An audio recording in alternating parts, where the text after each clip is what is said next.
walk me through the retirement announcement process with all of that happened with Brady. Best you can tell the timeline of that portion of this. Well, it was crazy because, and he doesn't get enough credit, but really Jason La Canfora, last Friday night sort of broke the news that Brady's retirement was imminent, that it would happen, sometime after the championship game. And then some 20 hours went by. I mean, we were contacting the Bucs, and they were like, no, haven't heard from them. Don't know what's going on there. Don't know if I put much credence in that. And then, like I said, the next afternoon, late afternoon, as I've said before, Rich, when you hear Adam Schefter come on, ESPN and go, according to my sources, Tom Brady. Oh, very good. At that point, okay, all right. Now, then who has better sources, right?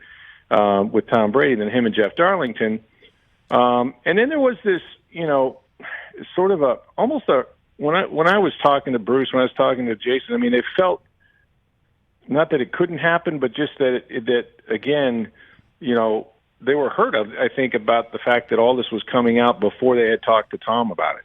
And, so I don't know. I think they probably thought it was inevitable.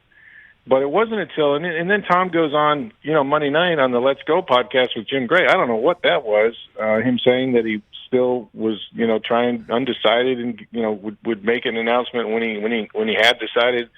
And then 9:30 in the morning, 9:37, whatever it was, you have this very lengthy 5 or 6 part statement that clearly he didn't craft that morning. So it was a very clumsily, un-Brady like sort of rollout of his retirement. I think the Bucs were sort of, prepared for it in a sense, but I think, he didn't really call Jason Light until really Monday night, I guess, after the Jim Gray podcast, and told him that this was coming on Tuesday morning. So it's just, just a weird deal. And I have my suspicions. I mean, I suspect that, we haven't seen the last episode of Man in the Arena as the man leaves the arena.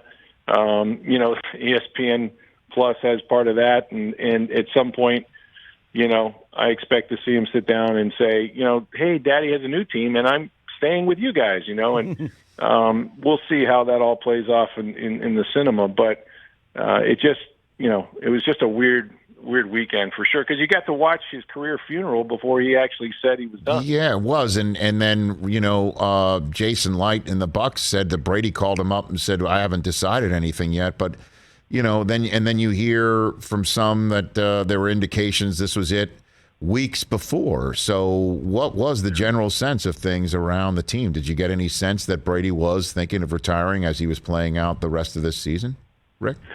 No, you really didn't get that sense. I mean, he's so focused on the day, on the task at hand. I'll say this about Tom, and I didn't get to really, because of the pandemic, we didn't get to spend a lot of the time you would have in the locker room normally and get to know him personally. I obviously met him at the Hall of Fame, really. We did Zooms the whole first year, and then, met him at the Hall of Fame when Peyton Manning went in, had the only one-on-one, I think, locally before the start of the season. But he's very present. He's very present when he's talking to you, and he stays that way throughout the season. But I got to believe, Rich, just like he said, they asked him when he came to Tampa, when did you know it was over in New England? And he said, well, when I knew I didn't have a contract for the next year, I went into the season thinking that this was my last year there. I was pretty sure of it. And I think he probably felt that way. He signed a 2-year contract. They extended it for cap reasons, the possibility of him wanting to play until he was 45. And he even told me in September when he got up from that interview, he goes, I hope we can do this again. I plan to be here many years. And I thought, well, that's good because he'll be back, next season if that's what he's saying.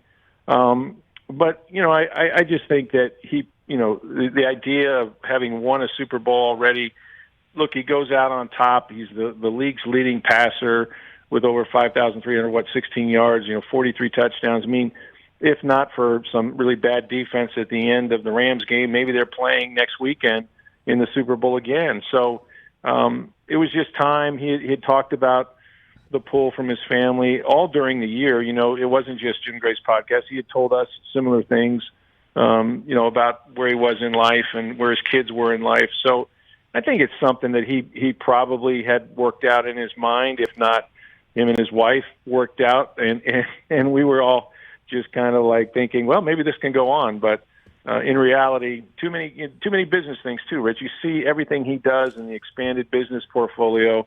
That's going to demand his time as well. So disappointing, but not surprising. Hey, you watched all the way to the end. Thanks for that. Watch more right here.